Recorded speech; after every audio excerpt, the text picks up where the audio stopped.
साहिल भाई की तरफ से एक सवाल है कि मस्जिद की मेहराब के ऊपर अल्लाह और मोहम्मद सल्लल्लाहु अलैहि वसल्लम नाम एक लेवल में एक साथ लिखे हैं, तो कुछ लोग इस पर एतराज़ करते हैं कि अल्लाह के नाम के साथ नबी का नाम नहीं आना चाहिए सामने लेवल पे, तो क्या उसको हटा देना चाहिए या नहीं।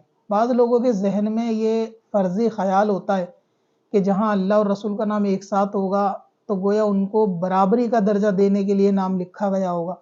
बिल्कुल जहालत और कम इल्मी है, उसे हटाने की कोई ज़रूरत नहीं है। जब आप कलमा लिखेंगे ला इलाहा इल्लल्लाह मुहम्मदुर रसूलुल्लाह, तो उसमें भी अल्लाह का नाम और रसूल का नाम एक साथ होगा। लिहाजा नाम को एक साथ लिखना दोनों को खालिक बना देना नहीं है, ये सिर्फ वहाबियों की तरफ से डाला गया एक वसवसा और फितना है लोगों के जहन में।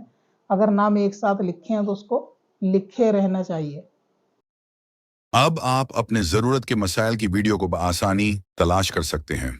हमारी वेबसाइट smswarsi.com पर जाएं और अपने मसाइल से रिलेटेड कोई भी वर्ड टाइप करें और अपने जवाब की वीडियो देखें।